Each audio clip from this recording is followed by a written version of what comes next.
기도하겠습니다. 하나님 감사합니다. 오늘 목요 기도에 나온 주의 백성들 기억해 주시고 오늘도 하나님 요원한 것 같은 교회 정상화를 위해서 이 백성들 그러나 지치지 않고 쓰러지더라도 십자가 앞에 쓰러지기 위해서 이 시간 주 앞에 나왔습니다.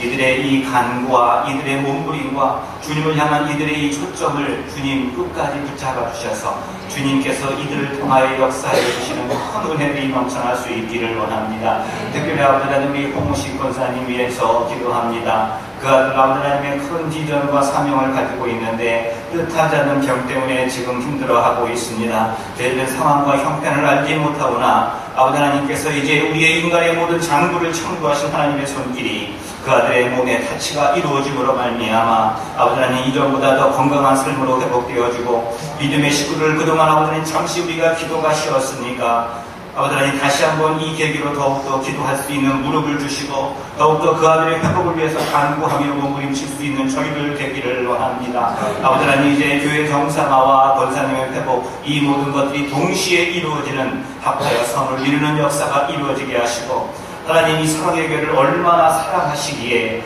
이 교회를 향한 이렇게 넓은 그루터기들을 파고 계십니까? 얼마나 큰 거목으로 만들기 위해서 이렇게 넓은 그루터기들을 깊이 파고 계십니까? 아버지 하나님 분명히 이 교회를 통해서 살아계신 하나님을 증거하는 간증의 교회가 되게 만드시고 이 재단을 통해서 많은 지역사회에 하나님의 살아계심을 보이기 위하여 저희들을 이렇게 낮추시고 훈련시키고 연단시키니 감사합니다. 이 모든 것 주님의 미래를 바라보며 주님의 관점으로 바라볼 수 있게 해주시고 믿음으로 서가는 저희들 되게 하여 주시옵소서. 오늘도 말씀 주실 때 말씀 아멘으로 받고 함께 기도할 때에 성령 충만함이 임하는 시간 되기를 바라고 나오며 우리를 권하신 예수님 이름으로 기도했습니다. 아멘.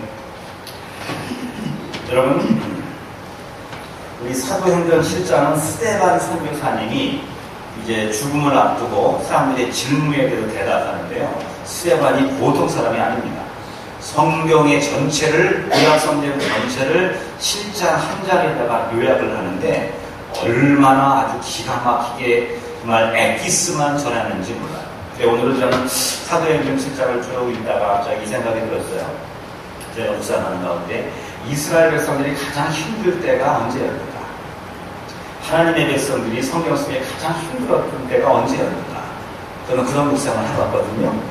아니 성경 속에 나와 있는 이스라엘 백성들 말고 한번 여러분에게 여쭤볼게요. 여러분들 신앙생활에 가장 힘들 때가 언제였습니까? 지금 이전에도 또 많은 어떤 풍역을 겪으신 분이 계십니까? 이스라엘 백성들이 가장 힘든 때가 언제였는가 생각해 보니까 물론 그때 극심한 고통이 순간순간 있었겠지만 이스라엘 백성들이 가장 힘들었던 것은 430년간의 애굽의 노예 생활, 종살이가 가장 힘들었던 것 같아요. 가장 힘들 때가 바로 그때였습니다. 그래서 여러분 아시다시피 이스라엘 백성들이 애굽의 노예 생활만 하다가 바로 출애굽한 게 아니고 그들이 보니까 애굽의 노예 생활하면서 혹독한 바로의 고통과 또한 이스라엘 백성들이 애굽의 노예 생활을 함에도 불구하고 그들이 거기서 강성해짐으로 말미암아 소위 말하는 유아학살 사건, 이스라엘 남자아이들이 태어나면 죽여버리는 이런 유아학살 사건이 나오지 않습니까? 이때가 노예 생활도 힘든데 더 큰 어려움이 닥쳐서 한국말로 엎친 격, 또 유식한 말로 설상, 가상. 여러분 한국도 나왔을 때 오래됐는데 한국이 보자다고 잘 아시네요. 이런 상황이 닥쳤을 때가 가장 힘들지 않았을까라는 생각이 듭니다. 오늘 본문을요 제가 함께 은혜 나누겠는데요. 요셉을 알지 못하는 새 임금이 애굽의 왕위에 올랐다라고 얘기합니다. 요셉을 알지 못하는 새 왕이 왕위에 올랐으므로 이스라엘 백성들을 알아보지 못하고 이스라엘 백성들을 노예 생활을 시켰다. 맞습니까? 성경은 뭐라고 써있어요? 요셉을 알지 못하는 사람이 왕이 되어서 이스라엘 백성들을 노예로 전락시켰다라고 성경은 쓰여있지만 그래서 우리가 좀 더 성경의 의미를 깊이 우리가 되씹어 봐야 합니다. 먼저 여러분에게 한번 여러분의 특히 목요 기도에 나오신 분은 좀 신학적 기독교 성경 역사적, 성경의 배경적 지식도 넓혀야 되지 않겠습니까? 그죠? 예, 그러니까 제가 여러분에게 또 넓혀 있는 신앙적 상식도 설명해 드릴게요. 그 전에 여러분 이스라엘 백성들 말이한 애굽은 한 번도 다른 나라의 침공을 받아서 망해본 적이 없다. 맞습니까? 틀립니까? 맞아요? 한 번도 망해본 적이 없어요. 그죠? 맞아요? 목사님 그냥 하세요. 왜 자꾸 엉뚱한 거 물어보고 참 우리한테 나보고 뭘 말하는 얘기입니까? 그러시는 것 같은데 여러분 이스라엘 왕조가 이 애굽 왕조가 약 21왕조가 있어요. 더 보는 사람은 21왕조. 우리나라는 뭐 고려, 뭐 백제, 고구려, 신라, 뭐 고려, 조선 이렇게 뭐 기껏해야 7, 8왕조가 있잖아요. 애굽이 21왕조가 있어요. 미니멈. 그렇다는 것은 21번씩 나라가 바뀌었다는 거예요. 애굽의 역사를 보게 되면 남왕조 혹은 서왕조 또 이렇게 동왕조 또 북왕조 이렇게가 있어요. 이게 뭐냐? 원래 애굽의 본토 왕조가 있어요. 그런데 애굽의 본토 왕조가 있는데 이 본토 왕조가 조금씩 힘이 약해졌을 때 남쪽에서 여러분 아프리카 지도 보시면 애굽이 여기에 있죠. 남쪽에서 올라왔다는 것은 뭐냐? 중앙아프리카 쪽에서 침공에 올라와서 왕조를 세운 적이 참 많고요. 또 서왕조는 이 애굽이 있고 이쪽에 누가 있죠? 카다피가 왕이었던 나라 리비아 이쪽에서도 힘이 강해져서 공격을 해왔던 적이 많고 지중해 연안에 그런 히타이트 민족들이 종종 쳐들어와서 왕조를 2번 이상 세운 적이 있고요. 바벨론에 비해서도 한 번 망하고 허수아비 왕이 세워진 적이 한 왕조가 있습니다. 이렇게 여러 번 침공을 당했어요. 애굽이. 그냥 원래 강성한 나라이기 때문에 하나만 있었던 게 아니란 말이에요. 남쪽의 공격이 가장 많았습니다. 남쪽은 뭐예요? 밑에 중앙아프리카 쪽에 흑인들, 토인들이 쳐들어와서 왕조를 많이 세웠어요.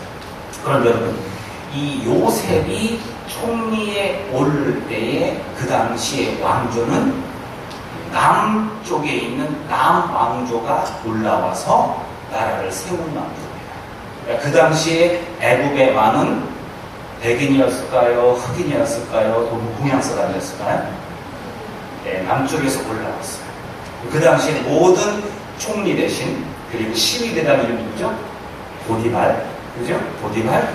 그리고 그 당시에 제사장들은 다 남쪽에서 올라온 그 사람들이 메인 직책을 다 가지고 있었기 때문에 요셉의 장인 그리고 당시에 모든 사람들은 백인이었을까요? 동양 사람이었을까요? 흑인이었을까요? 예. 여러분에게 그래서 이 요셉이 거기서 이제 그날 왕조를 도와서 잘 세워나가고 있습니다. 기가 막히게. 그때의 7년 강을 잘 극복했죠. 여러분 신기한 게요. 세계에서 가장 인종차별이 심한 민족이 어딘지 아십니까? 예, 제가 한 얘기가 아니고 객관적 통계를 말하는 가장 인종차별이 심한 나라가 민족이 어느 민족이에요? 예, 죄송합니다. 한민족이에요. 한국 사람들이 가장 배타적이에요. 주이시들이 유대인들이 그 이스라엘 사람들이 가장 다른 타 민족에 대해서 굉장히 배타적일 것 같다고 생각하죠. 천만의 말씀입니다. 제가 한번 이스라엘 방문했을 때 시브리 대학에서 공부하시는 분이 계셨죠. 제 친구분이에요. 시브리 대학교 도서관에 들어간 적이 있어요. 도서관. 여러분 참 대학교 시브리 대학은 세계적인 대학, 명문 대학이거든요. 그 대학교 도서관에 들어갔을 때 저는 깜짝 놀랐습니다. 왜냐? 도서관은 원래 시끄러워야 됩니까? 조용히 해야 됩니다. 예, 그게 최소한 에티켓이죠. 도서관 문을 열자마자 이건 시끌벅적이 완전 시장판, 남대문 시장판이에요. 그 소리가 도서관이. 왜 그런가 했더니 다들 요만한 깜깜모자 같은 거 이렇게 뒤집어 쓰고요. 앞에다가 초점을 착 놓고서 소리내서 누구 목소리가 더 큰지 소리내서 성경을 읽는 거예요. 소리내서. 자, 혼자 읽어도 시끄러운데 예를 들어 100명이 있다고 합시다. 100명이 각자의 소리를 가지고 막 성경을 다른 페이지 읽는다고 생각했어요. 와라라라라라. 근데 그 사람이 꼭 성경을 소리내서 읽어야 돼요. 그게 이제 깜짝 놀라요. 아니, 이 명문대학이 다양하긴 그냥 시끌벅적하네. 다른 대학, 명문대학 도서관을 쓰고 하나님의 말씀은 곱씹고 소리내서 읽는 거예요. 또 하나 놀란 것은 거기 보니까 온갖 인종들이 다 모여있어요. 동양 사람, 차이니스 벨트 되는 사람, 여기 뭐 백인도 있고 흑인도 있고 좀 러시아 사람 같은 사람도 있고 약간 인디안 같은 사람도 굉장히 많아요. 내가 다 유학생들이냐? 그러니까 아니에요. 유학생은 자기를 포함해 몇 명 어때? 공부가 워낙 힘들어서 유학생들이 오기에 감히 업무를 못 내는 학교예요. 이거 다 끝났어요. 왜냐? 주이시들은요, 어머니가 주이시면은 다 주이시죠. 우리는 안 그렇죠. 아버지에 따라가죠. 왜냐? 자녀 교육은 아버지에게 달려있다, 엄마한테 달려있다? 자, 엄마들 힘내십시오. 여러분, 자녀 교육은 엄마한테 달려있는 거예요. 그래서 1948년도에 이스라엘이 시작될 때 이스라엘이 정착하는 과정 속에서 아버지가 누구냐는 아무도 안 물었어요. 어머니가 주이시냐 하냐를 묻고 러시아에서 아프리카에서 저기 남미에서 누구든지 다 불러들여서 이 이스라엘을 세우게 된 공동체예요. 어쨌든 요셉도 그 남쪽에서 올라온 그 흑인 왕조에 적극적으로 충성을 하고 그 왕조가 크게 두각하게 도움을 주었어요. 근데 그 왕조가 나중에 이제 현재 애굽에 있던 본토 왕조에 의해서 망해버렸어요. 그러니까 이제 본토 왕조들이 이제 다시 정권을 잡은 거예요. 정권을 다시 찾은 거예요. 그러고 보니까 이전에 그 남왕조를 적극적으로 도왔던 요셉을 알까요, 모를까요? 알아요, 몰라요? 알아요. 근데 성경은 모른다고 나와요. 그를 너무나도 잘 알아요. 그가 얼마나 그 남왕조를 도와서 불과 10년, 20년 만에 망할 수밖에 없는 나라를 그렇게 크게 부강시켰던 그 1등 공신이 요셉인 것을 알아요. 그러니까 요셉의 친척들, 요셉의 일가들은 그들 보기에는 이제 제거해야 될 대상. 그러기에 요셉을 알지 못하는 왕위에 오름에 따르고 요셉을 너무나도 잘 알고 있던 왕이 요셉이 전 왕조의 전설적인 충성적 인물이었기 때문에 그의 후손들을 노예로 만들어버리는 것입니다. 도무지 더 이해가 되시죠? 예. 그러니까 이스라엘 백성들이 졸지에 처음에 이스라엘 백성들이 고센 땅에 머물러 있었지 않습니까? 고센 땅은 신학자들에게 하나님의 자궁이다.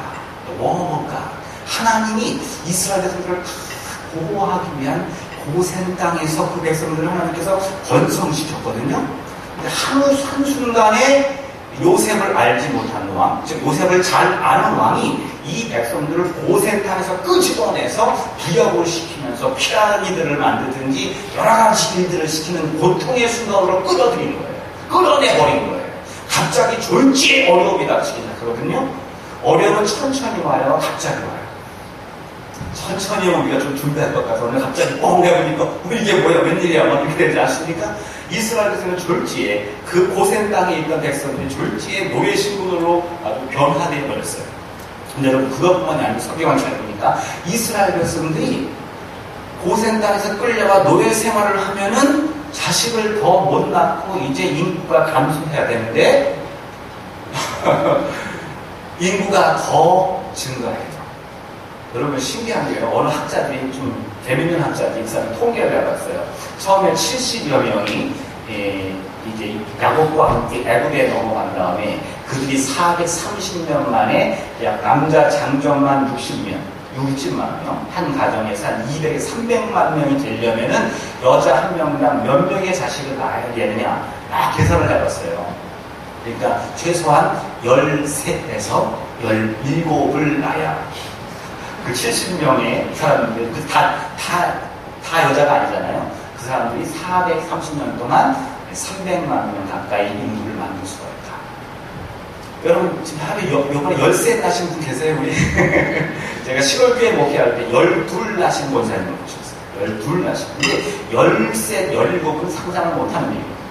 이스라엘 백성들이 그렇게 노예 생활을 고생하고 있음에도 불구하고 자식을 잘 낳잖아요. 이건 불가사의예요. 왜 그런지 몰라요. 그러니까 바로가 왜 이 사람들을 이 노예의 환경으로 끌어들였냐면은 야곱의 후손이거든요. 그러니까 북한도 뭐 아오디 탄광 보내잖아요. 정치범들이나 뭐 월남 가족들 보면 아오디 탄광에 보내는 것처럼 먼저 본 왕조에 충성했던 이 요셉의 식구들을 아예 씨를 말리려고 고생을 시키는데 씨가 말리지 않고 씨가 더 번성이 되는 거예요. 커지는 거예요.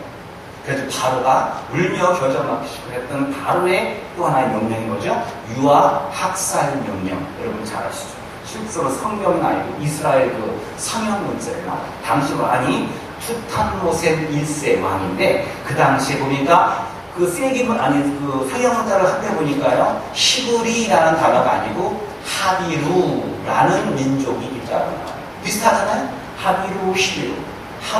하비루 민족을 그 투탄모센 1세가 멸절시키려고 했다는 그 기록이 이스라엘, 아니, 그 이집트 역사에 나와요. 그런 사실이 있었거든요. 여러분 보십시오.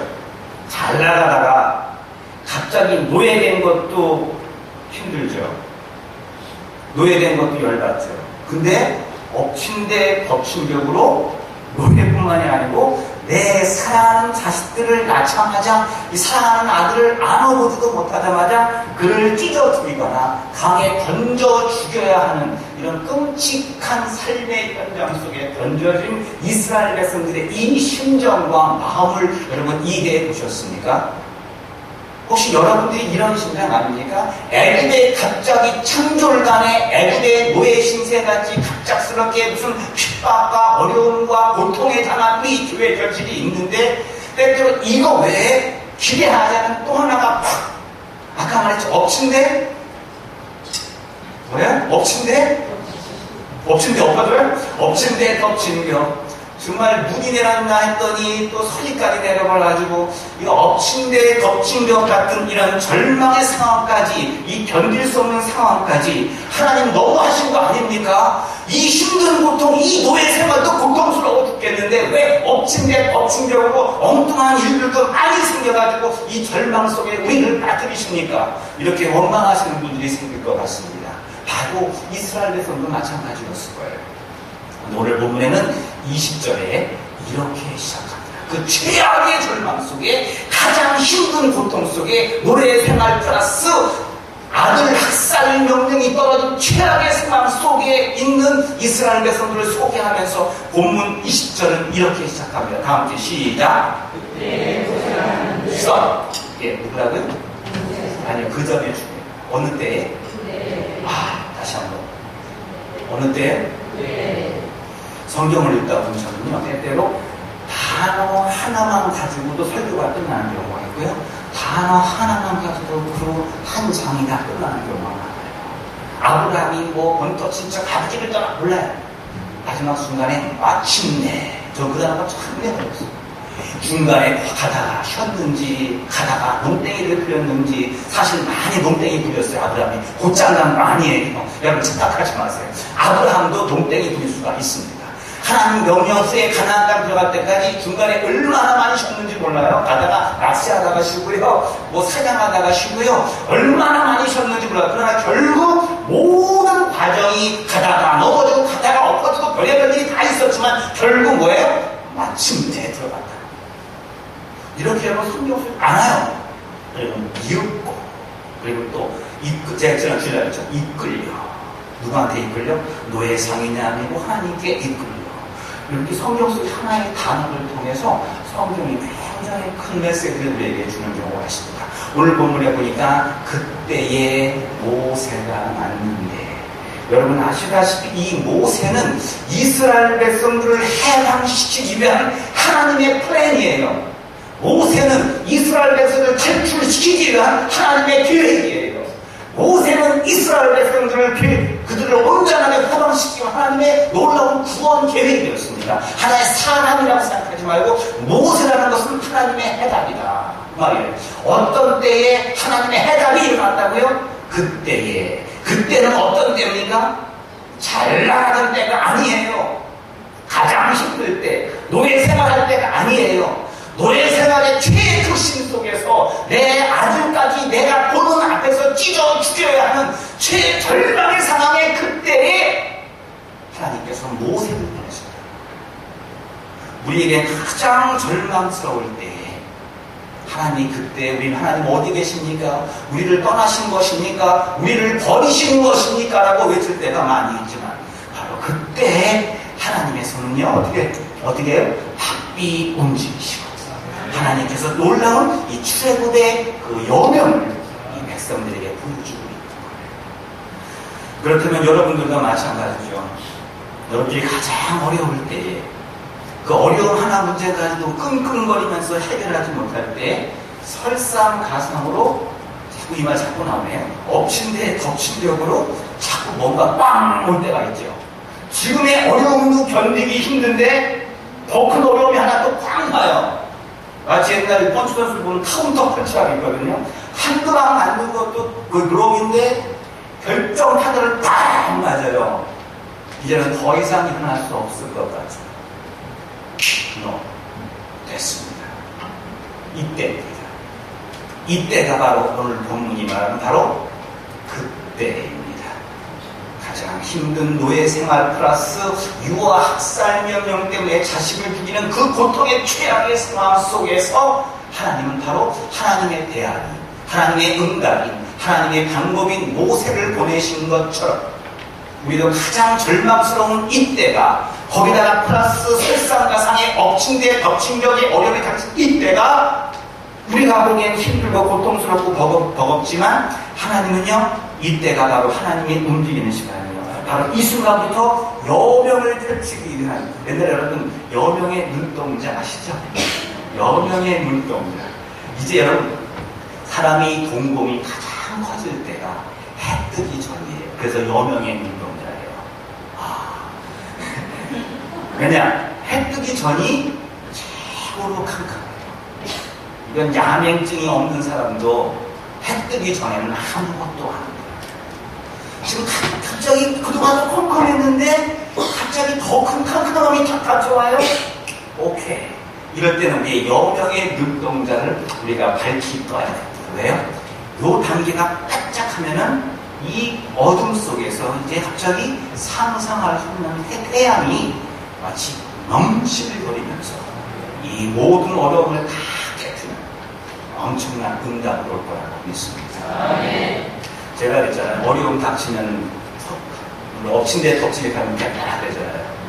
저도 제 신앙생활을 하는 참 많은 목사님들이나 혹은 많은 영수성 있는 분들에게 응답하실 때 여러 가지 응답이 있어요. 여러분들에게 각자 응답이 틀려요. 응답하는 패턴이 틀려요. 근데 저 같은 경우는 제가 너무 기질이 강해서 그런지 모르지만 하나님이 제가 응답받기 전에 꼭 저를 아프게 하셔요. 아프게 하든지 저를 쓰러뜨리든지 저를 키우게 하시든지 그래가지고 저로 하여금 그 저의 강한 기질이 그냥 죄송합니다 깽 하면서 완전히 그냥 하루 막 이렇게 너무 이렇게 완전 배째할 때에 나는 하고 하나님 이게 내가 지금 이러면 안 되는데요 하고 그냥 아주 이렇게 될 때 그때 역사하시더라고요. 저는 항상 그래왔어요. 저희 사람이 그래요. 당신은 맨날 그 몸으로 때워요. 응답을 몸으로 때우다 보면 나중에 이제 몸이 성할 날이 없겠네. 그러거든요. 제가 예전에 한번 요괴 때 다닐 때 말씀드렸잖아요. 제가 이 그림들, 요괴 처음 올 때 제가 갑작스러운 폐렴으로 제가 정신을 잃고 그때 막 페니실린 민 거를 갖다가 병원에 입원실에서 새벽에 만난 하나님. 그때 열이 42도가 넘었을 때였기 때문에 그때 하나님이 저를 약하게 만드시고 저를 만나주시고 그때 내 야망을 뺏어가신 하나님 노래 나를 이렇게 꼭 아프게 다음에 저를 만나주시는 거예요. 또 여러 번 있어요 그런 일이. 제가 또 하나 몇 가지 이렇게 그린비에서 있을 때요. 저희가 처음에 미국 교회를 하나 같이 쉬어를 했는데 처음엔 그렇게 프렌들이에요. 와 그냥 마음껏 다 써라. 얼마나 뭐 키도 주고 뭐 거기 있는 거 다 쓰라고 그래요. 우리는 그걸 또 고집부터를 믿었죠. 얼마나 다 썼는지 몰라요. 미국 할머니 할아버지들이 얼마나 친절하신지 김치찌개도 끓여 먹고 된장찌개도 끓여 먹고 물론 시한 것이 뿌리지만 그래도 우리가 냄새 안 나는데 그분들은 저녁에 오면은 막 우와 그러면서 막 난리를 치는 거예요. 그렇게 한 1년 2년이 지나니까 그렇게 친했던 두 교회가 완전히 극단적이에요. 처음엔 저한테 패스터 정 너무 사랑한다고 진짜고 뽀뽀하고 난리던 할머니 할아버지들이 그 사우스캐롤라이나 랜데이라고 했어요. 랜데이. 약간 인종차별 그 사람들이 우리를 볼 때마다 이제 아래위로 쳐다보기 시작하고 야 힘들죠. 옛날에는 북한은 같이 우리 조인해서 우리 한국 예배를 들어가고 저를 초청해서 미국 예배 초청 설교하고 이런 분들이 어느 순간으로 완전히 단절되고 있고 그러더니 미국 감사님한테 전화를 편지를 보내가지고 코리안 천치와 함께 할 수가 없다라는 편지를 몇 번을 하고 있어요. 감사님 와가지고 내가 표현을 그대로 해볼게요. 나는 프로 이렇게 했어요. 나는 지금 두 바위 사이에 껴있는 격이야. 영어 그런 속담 있잖아. Between the rock. 나는 지금 두 바위 사이에 껴있어. 니네 코리안 처치랑 이 미국 처치랑.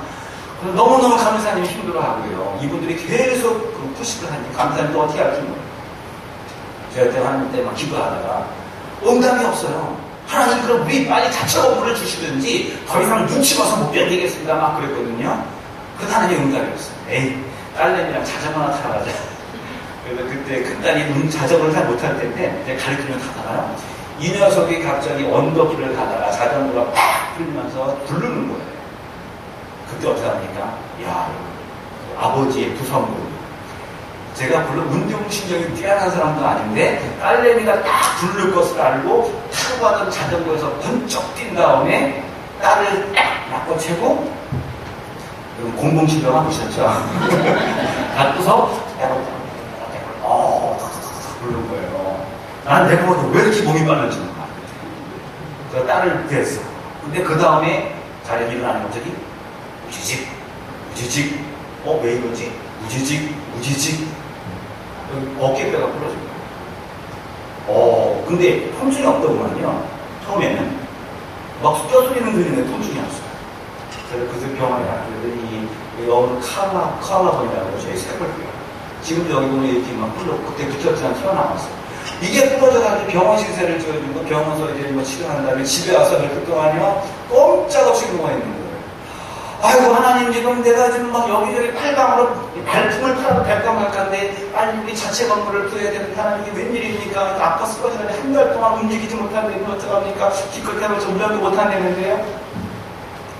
여러분 거두절미하고 팔 부러진 다음에 이제 어느 정도 회복이 됐는데 아직도 뭐 대고 다니는데 근데 미국 강사님이 패스트 CJ는 아까 보재요. 너뭐 때문에 아프다니까 괜찮다고 보재. 사무실로 오래요.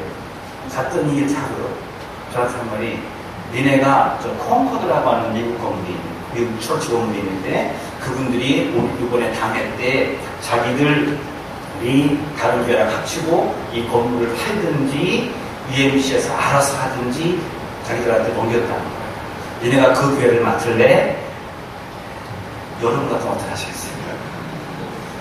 No, thank you. 그랬어요. 그래서 어떤 교회냐? 죄송합니다. 거지 같은 건물이겠지. 가봤어요. 와, 친교실이 완전 카페예요. 지금도 가보세요. 얼마나 예쁜 거예요. 벽도 안 은은하고 친교실이 카페고 분당이 그렇게 예뻐요. 그리고 클래스룸이 12개, 13개가 있어요. 조그만 시골에서는 아주 괜찮은 아름다운 교회예요. 해보세요. 제가 이 건물 어떤 게 중요한 게 아니고 제가 아무리 용 써도 안 되는데 하나님이 부러뜨린 다음에 뭐 하게 돼요? 건물을 주시더라고요. 또 최근에 제가 숨기다 숨길 수가 없어요. 요즘에 몸이 좀 아팠어요. 제가 몸이 많이 아팠거든요. 근데 저는 아프면서 한때는 기대했어요. 하나님 저는 항상 아프고 나면 하나님이 역사하니까 지금 뭔가 저를 아프게 하신 거 보니까 하나님이 이제 우리 교회는 어떤 정상화의 마지막 막바지를 해나가고 계시는군요 라고 믿었어요. 될 거예요. 네. 여러분 우리 홍우식 권사님의 이 아픔에 대해서 여러분 저는 이렇게 생각해요. 모든 걸 긍정적으로 바라보세요. 하나님의 시각으로 보세요. 제가 지난주에 말씀드렸죠. 사람의 눈으로 가면 이거고요. 이 사람 봐도 이거고요. 저 사람 봐도 이건데요. 하나님의 눈으로 보면은 우리 권사님 제가 그랬죠. 사명이 있는 자는 죽지 않습니다. 리빙스턴이 32년 동안 아프리카 정부를 다니면서 그는 초환자로 차고 다니지 않았어요. 물론 그가 사자를 만난 적도 있고 식인종을 만난 적도 있지만 그는 죽지 않았어요. 어느 한 기자가 물어봤어요. 리빙스턴한테. 당신은 왜 사막에서 위험한 사막에서 자기를 보호하는 총이나 칼을 가지고 다니지 않습니까? 리빙스턴이 멋있는 말했죠. 사명이 있는 자는 사명이 끝날 때까지 하나님께서 데려가지 않으십니다. 물론이에요. 저는 우리도 우리 권사님 사명이 있어요. 단단한 사명이 있어요. 이제 교회 정상화되면 우리 교회에 많은 선교의 비전을 가지고 거기에 일익을 담당하실 분 중에 한 분이셔요. 그렇다고 한다면 하나님께서 오히려 권사님의 아픔을 통해서 우리에게 더 기도하게 만들고 마지막 막판에 한 번 더 기대하며 기도는 여러분의 여명의 눈동자를 맞추기 위한 하나님의 준비 작업이라고 믿고 두려워하지 마시고 주변의 시각 보지 마시고 하나님의 시각으로 바라보세요. 제가 이 말씀을 왜 드리냐면 가장 간악한 게 크리스찬이고요. 가장 남 잘되는 거 배합하는 게 크리스찬이고요. 가장 남 공격하기 좋아하고 정지하기 좋은 게 우리 크리스찬들인 거 아세요? 가장 사랑이 많은 기독교인들이 그렇지 않은 거 아세요? 오프 더 레코드 하는 게 좋은데 있잖아요. 제가 여러분 분명히 이런 상황 속에서 많은 사람들이 우리가 조금의 의견이 다른 사람들은 이상한 쪽으로 바라볼 거예요.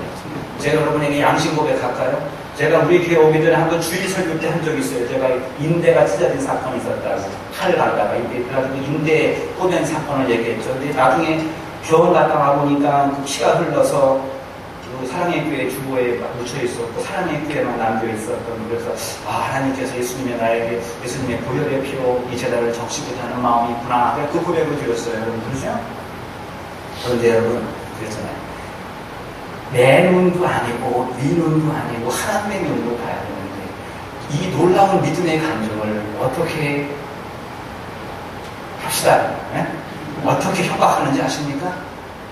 당신은 그 피가 이 교회를 피로 물들게 하기 위한 약탈자, 정복자의 피인 것을 왜 알지 못하시오?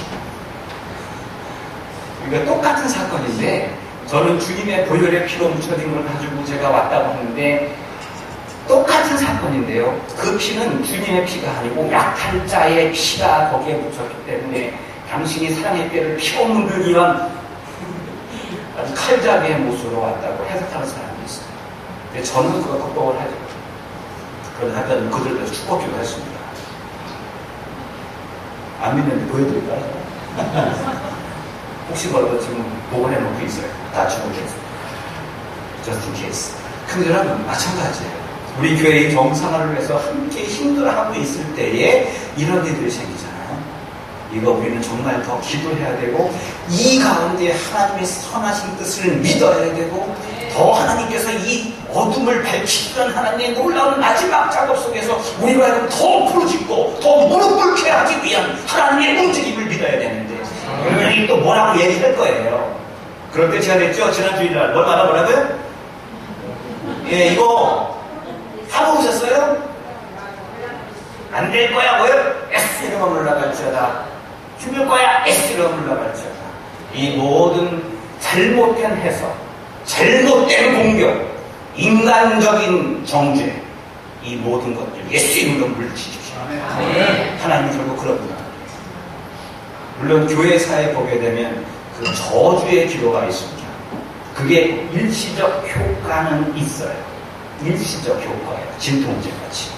그러나 저주의 기도를 하는 사람들은 반드시 본인이 그 저주를 합니다. 처음에는 저주의 기도 때문에 고통당하는 사람들 끝까지 축복 기도하세요. 결국은 승리합니다. 끝까지 이 믿음으로 이 영적 싸움 전쟁 속에서 이기는 저와 여러분 되기를 바랍니다. 여러분 그렇다면 이제부터 여러분에게 제가 질문을 던지겠습니다. 지금 여러분의 삶의 현장이 이스라엘 백성들의 그 노예의 생활같이 그런 절박하고 어려운 실패의 상황 같은 그런 삶의 상황을 경험하고 계십니까? 여러분의 교회 생활이나 가정 생활이나 직장 사업 생활이 노예 생활 같은 이런 절망과 어려움 속에 처해 있는 삶을 살고 계시니까 That's okay. 괜찮습니다. 왜냐하면 이 세상에 실패한다는 건요 내 계획이 실패한 거고 내 기대가 실패하는 거지 하나님이 실패한 게 아니에요. 내가 실패한 거는 내가 이렇게 되기를 원해. 내 기대, 내 소망, 내 바람이 실패한 거거든요. 그분이 실패한 건 아니에요. 나에 대한 그분의 계획과 이 교회에 대한 그분의 계획과 그분의 준비는 조금도 차질 없이 계속 이루어져 가고 있고 계속 진행되어져 가고 있음을 믿으시는 거예요. 또한 엎친 데 덮친 격으로 지금도 힘든데 지금도 노예 생활 같은데 설상가상으로 뜻하지 않은 더 어떤 어려운 일들이 막 닥쳐오고 있습니까? 잘 됐습니다. 찾습니다. 이제부터 이 극심한 어두움, 이 극심한 고통은 이제 동토울 여명, 동토울 그 태양을 바라보기 위해서 우리의 마지막 동공이 확장되는 순간이라고 생각하십시오. 분명히 하나님께서 이제 여러분에게 여명의 눈동자가 아닌 분명한 여명의 빛을 저와 여러분에게 줄 것이라고 믿습니다. 제가요, 여러분, 우리 교회를 바라보면서 이런 생각이 들었어요. 교회가 항상 부흥만 되면 됩니까? 잘 되고 좋을 것 같지는 않아요. 차가요, 악셀에다만 계속 밟으면 좋습니까? 그게 좋은 차입니까? 그건 흉기예요. 차가요, 악셀에다뿐만 아니고 더 좋은 게 뭐냐? 브레이크가 좋아야 이 차는 좋은 차예요. 요즘엔 ABS 등등 많이 나오죠. ABS 브레이크 같은 거. 악셀에다만 밟고 전진하다 보면은 이거는 흉기가 되고 다른 사람들을 치일 수도 있고 나중에 결국 자기도 망하는 꼴이 되어버려요. 그러더라도 브레이크가 잘 됩니다. 이 브레이크를 통해서 이 속도를 조절할 수 있고 때때로 막 달려가다가 갑자기 눈물이 닥쳐요. 고통이 닥쳐요. 어려움이 닥쳐요. 그것은 뭐냐? 내 인생의 악셀에다를 잠깐 떼고 브레이크를 밟고 인생의 어떤 상황과 인생의 이 컨디션들을 잘 조정하라고 하고 이 어려운 가운데 브레이크를 밟을 때는 이제 사고를 조심하라 그런 거죠. 우리 인생에서 혹은 교회에서 우리에게 브레이크가 걸려올 때는요. 지금 브레이크가 걸려왔어요? 안 걸려왔어요? 우리 시골 말로 브레이크 걸렸어요? 안 걸렸어요? 우리 할머니들 지금 브레이크에 더 쉬워요. 브레이크 걸렸어요? 안 걸렸어요? 때가 안 좋아요. 빠꾸 그런다. 빠꾸. 브레이크 걸렸어? 안 걸렸어요? 네, 이 브레이크 걸린 것은 이 고통과 어려운 이 브레이크 가운데 우리 가운데 더 예수님한테 포커스를 맞추고 더 하나님한테 우리 인생을 맡기는 그래서 하나님한테 이제 내려놓는다고 그랬죠? 우리 인생을 더 맡기는 하나님 악셀에다가 가지고는 안 되겠네요. 이제 우리 교회가 한번 부흥도 경험했죠? 부흥 경험했다며요. 옛날에. 절망도 경험했죠? 예. 악셀에도 있었구나. 이제 브레이크도 있었네. 또 뭐가 있어야 되지? 다시 이 상황을, 내가 너무 스피디했구나. 상황을 보냈네. 브레이크 잡았어요. 어떻게 해야지?